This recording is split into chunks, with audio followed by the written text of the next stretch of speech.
What a pleasure and honor to be kind of in conversation with everybody. So thank you so much to the invitation. Thank you so much to everybody who's helped to organize everything. Let me just keep my watch on so I have a sense of my time.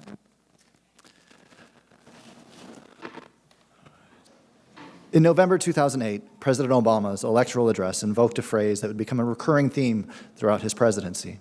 If there's anyone who questions the power of democracy, he said, tonight is your answer. It's the answer that led those who have been told for so long by so many to be cynical and fearful and doubtful of what we can achieve, to put their hands on the arc of history and bend it once more toward the hope of a better day. President Obama's reference to the arc of history was, as several have pointed out, a deliberate reworking of Dr. Martin Luther King Jr.'s invocation in his speech, Remaining Awake Through a Great Revolution. Delivering the commencement address to Oberlin College in June 1965, Dr. King closed his address by saying, yes, we shall overcome because the arc of the moral universe is long, but it bends toward justice. That phrase, the arc of the moral universe, was similarly a borrowing, reworking an 1853 sermon published by the minister Theodore Parker. Parker, an abolitionist and a key figure in American transcendentalist thought, set out to explore justice as the fundamental law of the moral universe, the quality that tempered relations between humans. If gravity was one fundamental force that held the material universe together, justice was, for Parker, the mode of action of the universal moral force. As he continued, look at the facts of the world. You see a continual and progressive triumph of the right. I do not pretend to understand the moral universe. The arc is a long one. My eye reaches but little ways. I cannot calculate the curve and complete the figure by the experience of sight. I can divine it by conscience. But from what I see, I am sure it bends toward justice. So why begin a conversation about monuments by talking about this arc of the moral universe? Because I think that conversations about justice and monuments' role in the pursuit of justice often rely on a sense of progress, a trajectory of history that leads to a more perfect union. As Brian Stevenson put it in an interview with the WNYC journalist Brooke Gladstone in 2018, we do believe in memorials, we just haven't been willing to memorialize the most tragic and devastating aspects of our history that relate to lynching and slavery and segregation. And so yes, I think the monuments create an opportunity for communities to begin a process of recovery, of reconciliation, of restoration. But what I want to reflect on today is a tendency within debates about monuments to narrate the passage from injustice to justice in a particular way. We know that monuments play a powerful role in defining the past for a present to justify a particular future. In the United States of America, at least, we have monuments to revolution, to founding fathers, to wartime sacrifice, and more. This process, we know, is not without mistakes, and as our kind of fellow panelists have kind of pointed out in a variety of ways. As Americans, we often revisit monuments to put up in the past and say, this monument is no longer who we are. We need a more inclusive vision of America. Monuments to white supremacy, or as is the case in Syracuse today, Christopher Columbus, are critiqued today because they do not represent who we imagine ourselves to be. We take down unjust monuments and replace them with more just ones. This is crucial work, but what I find that much of this monument talk shares a certain assumption about justice. There's often a sense that the practice of justice and the monuments that are part and parcel of that practice flow, if not always quickly, at least in a single direction. Again, to quote from Dr. King's Remaining Awake, there remains an interest in speeding up the day when, in the words of the prophet Amos, justice will roll down like waters and righteousness like a mighty stream. In my remarks today, I want to suggest not that this vision of justice, this geography of justice, is wrong, but that it's incomplete. I want to think between the United States of America, where I was born, have grown up, and continue to work and teach, and Turkey, a place to which I have family ties, but also a site central to my research and thinking. Working between these contexts opens up a different way of thinking about the currents of justice. That might ask us to think differently about the practice of monuments as well. So my thinking about this idea of the currents of justice comes from actually beginning a book published in 2015 called Istanbul, Istanbul, by the writer and activist Burhan Sönmez. The book is a prison novel, a novel about state violence and political solidarity, and an exploration of how stories give voice to trauma. But it's also a remarkable meditation on time in the city, modeled in part on the Decameron. Each of the 10 chapters is told from a different character's point of view. Early on in the novel, the doctor, one of the characters, describes the day he was arrested. He was on his way to rendezvous with another political activist. They were supposed to meet in the Ragip Pasha Library in Istanbul, a few minutes' walk from the city's Beyazıt Square. And he describes kind of being how they were supposed to meet and being unable to meet. He can't find his contact and pauses a moment in the courtyard of the library to look at the street just outside. Looking at the courtyard, the doctor describes, I thought about the currents in Istanbul's Bosphorus. The city of Istanbul resembled the waters of the Bosphorus, which, while flowing from north to south above, like our currents of justice flowing from injustice to justice, flowed the opposite direction beneath. One of the things I loved about Sönmez's work is that it helped crystallize something that I've long felt about Istanbul, but have never been able to put into words. We're accustomed to think about time as a river, both always changing, as Heraclitus would put it, but also as something that carries us forward. I'd argue that thinking of time as a river, something that flows from upstream, downstream, and carries us along with it, is closely linked to these discussions of justice with which I opened. Beyond justice, there are other currents that push us in a single direction: modernization, globalization, urban development, and more. At their best, this way of thinking about the currents of time helps us imagine a directionality, an urgency, a common experience of this arc of the moral universe. But what I find so evocative and important in Sönmez's book is his attention to other kinds of currents. Most famously, there's the lower current of the Bosphorus, where the upper current sweeps south from the Black Sea to the Sea of Marmara and beyond. The lower current flows in the opposite direction, carrying denser water to the Black Sea. Istanbul is a place where time flows in many directions, even stands still. Where these different currents encounter one another are places of turbulence. As the doctor narrates his arrest, he describes being taken away by civil police in front of passerby. Did I share the same time with them? Debates about monuments often rely, explicitly or implicitly, on some idea of the we. They are about our history, or not who we are. These references to a common we are crucial, but they can also assume that we share a common time.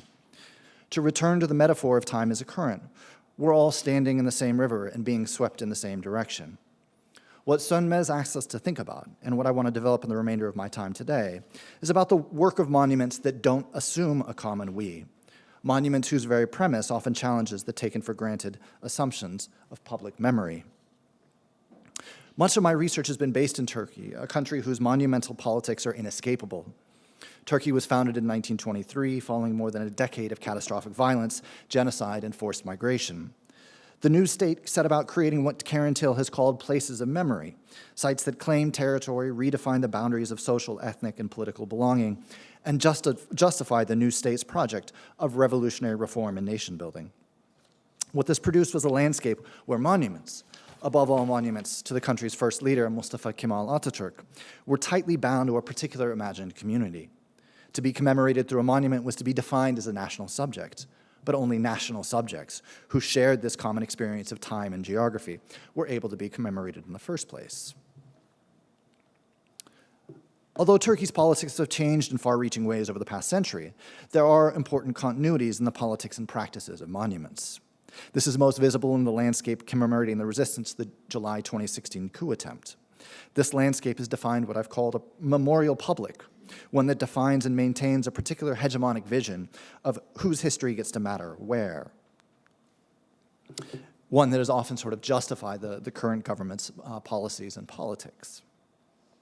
So these monuments depend on and help to reproduce a single hegemonic narrative about community, history, and belonging. However, one of the things that makes contemporary Turkey such a compelling site to think through the politics and practices of commemoration involves the stakes of commemoration. Sometimes we use monuments in the United States as markers of either past triumphs or past wrongs later corrected. In both cases, there's sometimes the sense that monuments mark a history that is no longer an urgent concern, in the sense the monument is the end product of something, a process that we've finished, and the monument, once we have the monument, the history is done. In Turkey, by contrast, two dimensions stand out. First, the violence that marked many of these monuments, that sort of provide the urgency for the memorial project, continues to be present in everyday life, including in the various spaces and spheres where commemoration takes place and encounters publics. Second, state actors are either potentially culpable or directly complicit in the acts of violence being commemorated. As a result, memory activists often face a challenge.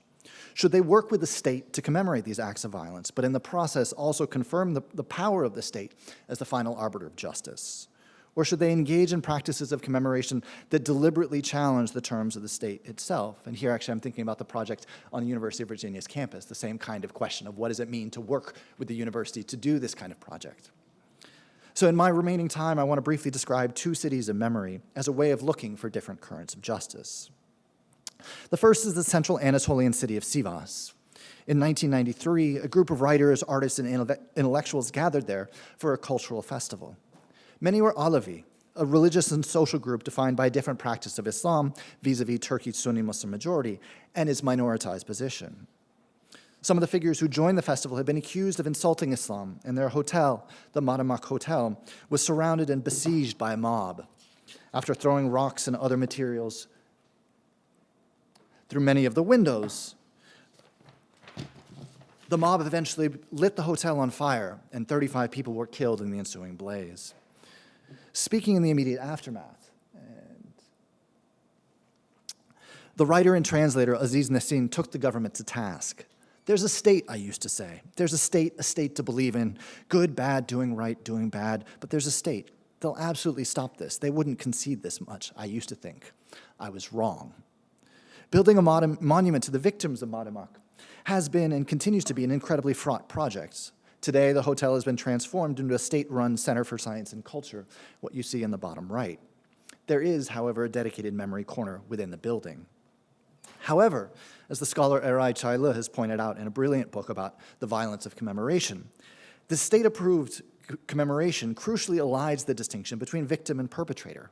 Instead, it emphasizes the, quote, people of Sivas as sufferers, 37 citizens, our 37 citizens, a number that includes 2 people who died in the crowd outside, as victims and a, quote, screen of fog that prevents a true accounting of the event. In the meantime, memory activists have continued to commemorate and memorialize the 35 people who died in the hotel in Sivas, both in Sivas and in cities around the world. So if the Turkish state has sought to place these events within a neat envelope of space-time to wrap up this history and move forward, these counter-memory practices flow in many directions and link many cities in complex ways. I turn now to Istanbul and 2 other struggles over memory. The first is the group known as the Saturday Mothers, or more recently as the Saturday Mothers People. They first gathered in 1995 when a small group of women sat down in front of Galatasaray High School on Istanbul's central Istiklal Avenue, holding the photographs of forcibly disappeared people. The choice, their location, was both symbolic and strategic. Istiklal Avenue is one of Istanbul's most iconic streets and a highly visible location to both local, domestic, and international audiences. At the same time, the mothers also gathered across the street from a post office where the mothers had repeatedly sent letters without reply to politicians and authorities. The group's positioning of themselves as mothers and not activists associated with a specific political movement functioned as what the scholar Rezan Karaman has termed a strategic essentialism, one where the images of traditional mothers with untraditional demands confuse the authorities, media, and public. Were they subversives, or were they simply looking for lost relatives? And so that positioning of themselves as mothers in this moment of 1995 provided a kind of crucial point of entry. They weren't associated immediately as leftists in the aftermath of the 1980 coup. They weren't associated as Kurdish activists in the context of the Turkish state's war in Southeast Anatolia, but instead as mothers. It was uncertain at the beginning, were they subversives, or were they simply looking for lost relatives? A key part of their memory practice is their presence, their physical presence in public space. Bearing the photographs of those who had been disappeared by state police forces, these mothers produced a doubled form of visibility, making the disappeared visible by making themselves visible in a new way. The mothers had been meeting every Saturday for almost 3 decades. For the past several years, they faced police blockades that prevent them from gathering in front of Galatasaray High School. The police blockade has become such an entrenched part of life in the district that the police officers have adopted one of the street dogs. As a recent video points out, however, this says volumes about how lives are valued unevenly in protest, thinking about the role, the ways that police have developed relationships with the animals who are living on the street, and yet the people who are trying to reach the Galatasaray High School are themselves kind of treated as valueless figures, as invisible figures. A richer discussion of the Saturday Mothers is well beyond the scope of this presentation, but I want to emphasize how their protests serve to challenge what the scholar Meltem Ahuska has called the, quote, monumentalized time of national law. So what's crucial about their work is how they simultaneously claim a common place in the city, as the sign says in the background. Galatasaray is ours. Galatasaray is all of ours, they say, while also challenging the state's claim to be the only possible arbiter of time. So again, I think it's important to think about the ways in which their practice is intimately tied up with a kind of different way of understanding the currents of time, challenging the claim of the state to be the only arbiter of the time of justice. Again, the many currents and temporalities of justice. So I turn now to a final site in these cities of memory, the former offices of the newspaper Agos and his editor Hrant Dink. Dink played a crucial role in making visible an Armenian community in contemporary Turkey that had been rendered invisible through a variety of mechanisms, and I can talk more about that if people have questions. But on January 19th, 2007, he was murdered in front of the building in the central district of Shishli. As with the previous two instances, a full account of his murder is well beyond the scope of today's presentation, but is worth revisiting the final few paragraphs from Dink's lawyer's summary report in 2011.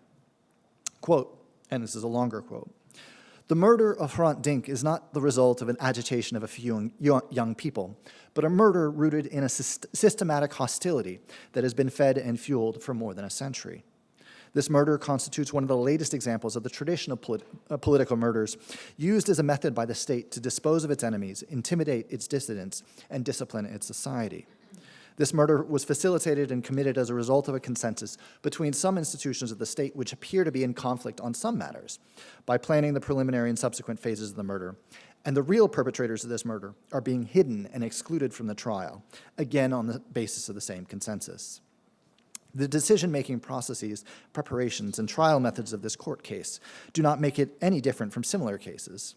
However, this court case has the potential to bring back the judicial domain all similar assassinations and unsolved murders and enable a reckoning with the traditional view of the state and the judiciary. Dink's former offices, and you're looking at one building of those offices, have been transformed into a memorial site known as the 23.5 Hrant Dink Site of Memory. One room is filled with bookshelves holding much of the material relating to the ongoing legal process. And so what they've done is actually take this court material and bring it into the room, into the building itself as part of this memorial project. So in a country where official history has been so tightly linked to a dominant memory regime, the politics of commemoration are tightly interwoven with state complicity in acts of violence. And that complicity poses a real challenge for how we understand the project of memory. Because to really remember is in many ways to call into question the very foundations of the state itself, which is one of the reasons why these three examples that I've been talking about, I think really ask us to think about justice outside of the currents of the state. In some sense, to monumentalize these events would require calling into question the underpinnings of the state. But in another sense, to monumentalize these events would also risk confining them to the past, placing them somewhere further upstream. Yes, they were us once, we might say, but we've moved into a more just future. In various ways, the ongoingness of these projects ask us to think differently about the currents of justice. So by way of conclusion, I want to return to a phrase that Brian Stevenson used in his interview. Quote, "We just haven't been willing to memorialize the most tragic and devastating aspects of our history that relate to lynching and slavery and segregation." And here again, I want to stress the our. Oftentimes the discussion of monuments rely implicitly on the sense of, and this was, I think, the question that came earlier this morning, of the implicit America of the our that's behind there. Moving back and forth between the United States and Turkey, one of the things that I'm most often struck by is the way the discussions of monuments in the United States often imagine a, quote, more perfect union, achieved in part through a more reflexive monumental practice. And I see that impulse being crucial and yet worth asking about. While such appeals are important, Turkey's cities of memory point the way to a different imaginary. rather than be borne forward in a single current of justice. These cities of memory in Turkey might ask us to think about the necessity for acknowledging many currents, even those just beneath the surface, a multiplicity that speaks, I think, to a different ethic of monuments and memorial publics. Thanks for your questions. Oh, thanks for your attention today.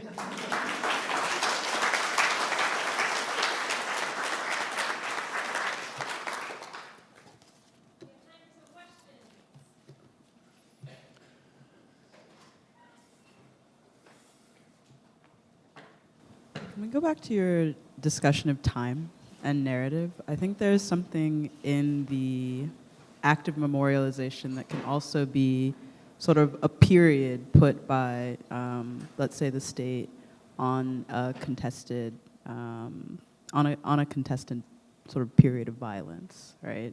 That there's a memorial here, we're no longer going to talk about it in other terms, right?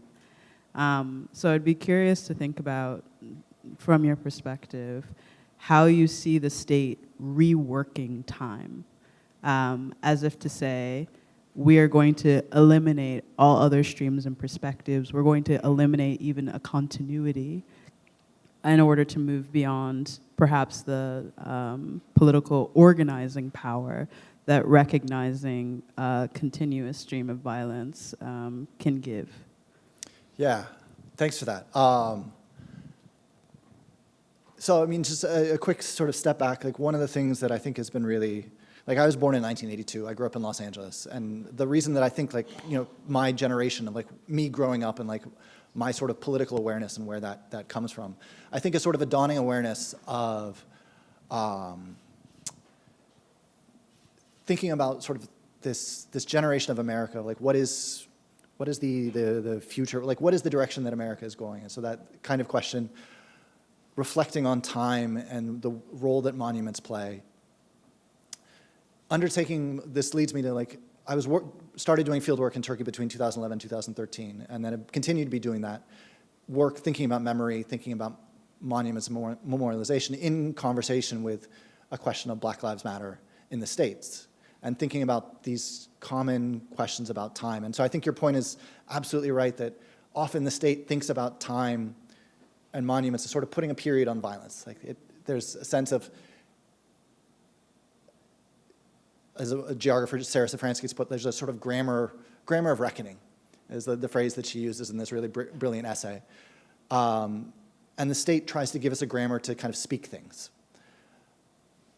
What I think, working between Turkey and kind of thinking about these projects in particular, is pointing to a different vocabulary, a different grammar of memory, and I'm trying to figure out what the language is for this, but a different grammar of time, a different way of thinking about how multiple pasts are transmitted without necessarily resolving back into that grammar of the state. Like, how do we work to find a language that is not bound up in the categories that are given to us by the state, precisely because to simply accept that the grammars we have are the only ones we could use traps us in that same way of thinking. So I'm not like, it's a great question. I don't know if I have a great answer to kind of think with it, but thank you. Well, it is sort of tied to the question of nationalism. I mean, ultimately, you know, so it's not just a state, but it's really sort of, you know, if you frame it around the larger question of, you know, that if you frame it around the larger question of nationalism itself, which I find problematic as well, right? That, you know, that the other is the state. The other is a way of defining yourself against the state, against the role of the state, and yourself as an individual within a state that is a part of a nation with a nation that has borders, and that time is functioning. The issues that you've brought forth in Turkey are no different than the issues that you brought forth here. The only thing we're talking about are national boundaries. Right? And so it's a very interesting question that you've raised. Are there any other questions before we actually?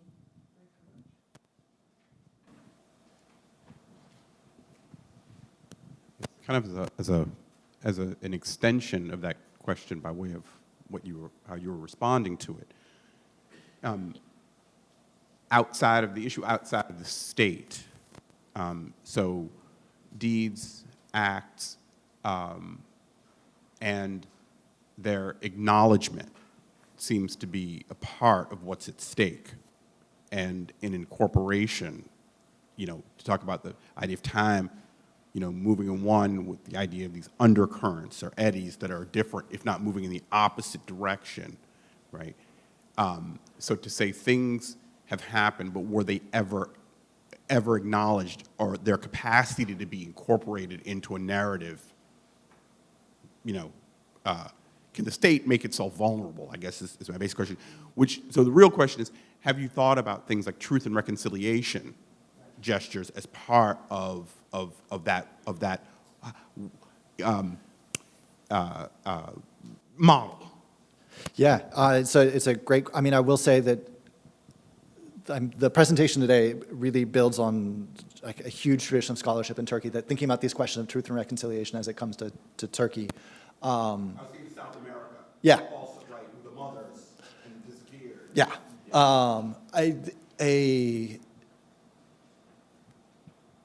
I think that is absolutely part of the conversation in Turkey. I think it has never gotten to even that question of truth, like it has never gotten anywhere near that question of what truth and reconciliation is. For a variety of events, like we could go back a century, but we could even go back to 1980. Like truth and reconciliation has never been on the table because the state refuses to countenance anything that undercuts its position as the final arbiter of. And there's a sort of political economic dimension to that of like who owns property. And everything in Turkey is sort of built on this foundation of there are certain things the state cannot and will not give voice to. And so I think, but the question about truth and reconciliation is part of this story as well. Just thinking about as that one thing that I can think of in religion as an outside, right? That's like, outside of the static situation. Thank you.